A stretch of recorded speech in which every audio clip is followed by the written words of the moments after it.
में स्वागत है।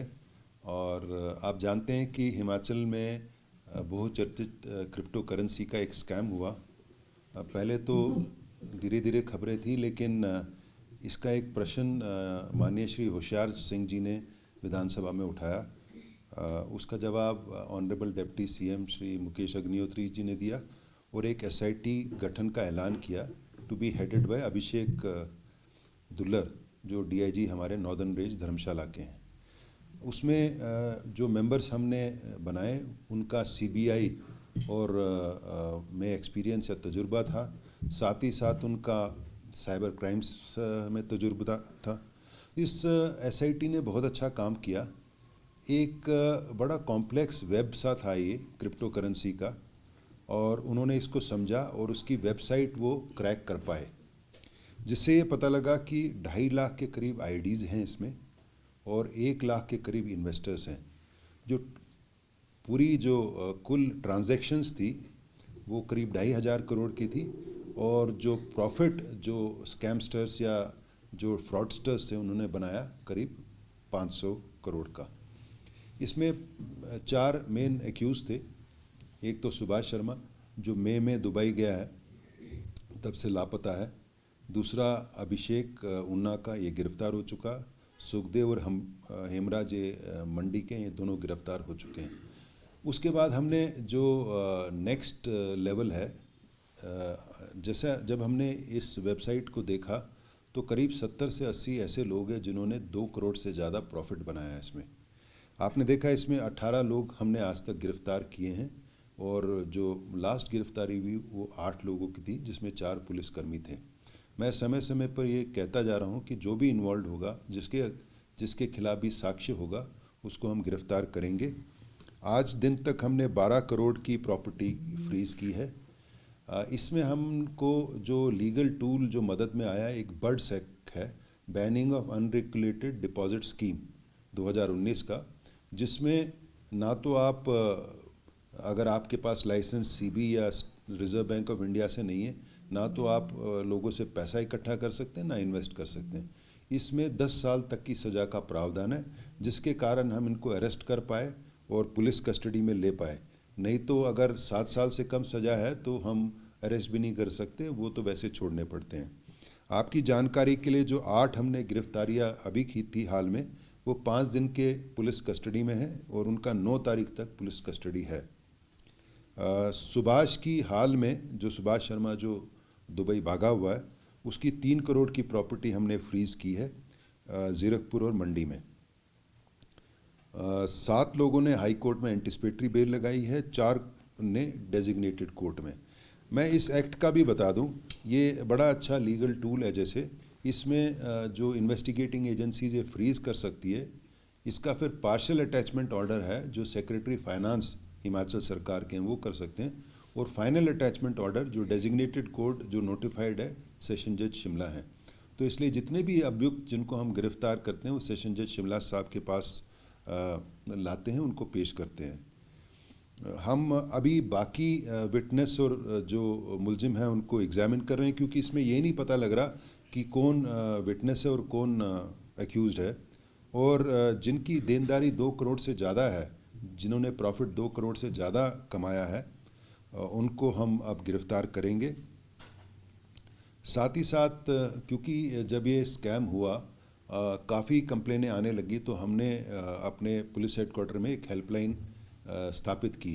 आपकी जानकारी के लिए, हेल्पलाइन में आज सुबह तक 284 कंप्लेंट्स आई थी, और बाकी कंप्लेंट मिला के आज के दिन तक 350 कंप्लेंट आ गई है हमारे पास, जिसको हम एग्जामिन कर रहे हैं और सब पे हम कार्रवाई कर रहे हैं। जो डेजिग्नेटेड कोर्ट है उसमें हमने कल स्टेटस रिपोर्ट हमने जमा की, और आज माननीय हाई कोर्ट में हमने स्टेटस रिपोर्ट जमा की, और दोनों डेजिग्नेटेड कोर्ट और हाई कोर्ट दोनों हमारी इन्वेस्टिगेशन से संतुष्ट हैं। साथ ही साथ क्योंकि इसमें एक लिंकेजेस हैं, इंटरनेशनल लिंकेजेस हैं, नेशनल लिंकेजेस हैं, हमको ये नहीं पता कि ये पैसा टेरर फंडिंग के लिए नहीं गया, कहाँ गया पैसा। तो इसके लिए मैंने जो सेंट्रल इंटेलिजेंस, सिक्योरिटी और टैक्स एजेंसीज़ को लिखा है। साथ ही साथ ये भी लिखा है कि ऐसा कैसा हो गया कि ये बैंकिंग के नेटवर्क से और टैक्सेशन के नेटवर्क में कभी आया नहीं। नॉर्मली ऐसा होता है कि बैंक में अगर 50,000 से ज़्यादा आप कैश नहीं डिपॉजिट कर सकते। अगर आपने कुछ मुनाफा पाया है तो आपको इनकम टैक्स का नोटिस आ जाता है। ऐसा कैसे हो गया कि 3-4 साल से ये चल रहा था, वो 2,500 करोड़ के करीब का ट्रांजैक्शन था। तो बैंकिंग जो सिस्टम है और टैक्सेशन सिस्टम है, दोनों इसको डिटेक्ट नहीं कर पाया। मैं ये भी आपके साथ शेयर करना चाहता हूँ कि इस जो पूरी स्कीम को जेन्युइन दिखाने के लिए सुभाष शर्मा और बाकी जो किंग पिन्स थे, इन्होंने करीब 3.5 करोड़ रुपए खर्च किया है लोगों को फ़ॉरेन ले जाने के लिए, जिसमें 2,000 से ज़्यादा फ़ॉरेन विज़िट हुई। दुबई, थाईलैंड, बाकू, अनेक अनेक जगह ले गए ताकि उनको एक एहसास कराए कि अगर आप इसमें इन्वेस्ट करोगे तो आपका जो भविष्य है बहुत उज्जवल होगा, और अच्छी अच्छी जगह ले गए, इसमें खर्चा किया। आज हमने जब माननीय हाई कोर्ट में अपनी स्टेटस रिपोर्ट दी, सील्ड कवर में दी थी, तो उसमें 7 लोगों ने एंटिसिपेटरी लगाई थी और 2 ने और जोड़ दी थी। टोटल 9 एंटिसिपेटरी बेल्स जो थी वो भी कंसिडर हुई, जिसमें एंटिसिपेटरी बेल हाई कोर्ट ने नहीं की और ये बोला कि अगर इनके खिलाफ साक्ष्य आता है नो के खिलाफ तो इसमें नोटिस दें और 7 दिन का नोटिस दें और फिर उसके बाद उनको अरेस्ट करें। तो मुझे आशा है कि इनके खिलाफ साक्ष्य मिलेगा और जल्दी हम इनको गिरफ्तार करेंगे। दूसरा बात है कि एक सीए हैं हमीरपुर से, सुशील कुमार, उन्होंने भी एंटिसिपेटरी लगाई थी जो हाई कोर्ट ने एंटिसिपेटरी दे दी, लेकिन उसकी सुनवाई अब फाइनल 17 तारीख को होगी। कुल मिला के मैं ये कहना चाहता हूँ कि ये बहुत बड़ा जाल था और इसमें ये देखा गया कि जितने भी जो स्कैमस्टर्स थे, किंग पिन्स थे, इन्होंने टारगेट गवर्नमेंट सर्वेंट्स को भी किया और ऐसी ऐसी जगह टारगेट किया जहां 4 लेन का काफ़ी कंपनसेशन का पैसा, मोटा पैसा लोगों को मिला है। दुर्भाग्य की ये बात है, कुछ गवर्नमेंट सर्वेंट जिसमें पुलिस कर्मचारी भी थे, वो इसके पहले तो इन्वेस्टर बने, फिर उसके बाद इसके एजेंट बने। आपने देखा कि हमने हाल ही में 4 पुलिसकर्मी गिरफ्तार किए हैं। इनकी जो प्रॉफिट है वो करीब 2 करोड़ से ज़्यादा है। आज जिन्होंने 2 एडिशनल बेल एप्लीकेशन लगाई थी वो अभिषेक शर्मा है, रविकांत, जो सयाल जो एक किंग पिन है, जो पुलिस कांस्टेबल बीआरएस ले गया था, जो ज़ीरकपुर में अभी अरेस्टेड है, उसका ये कज़न है और ये रविकांत उसकी कलेक्शन, कैश हैंडलिंग करता था।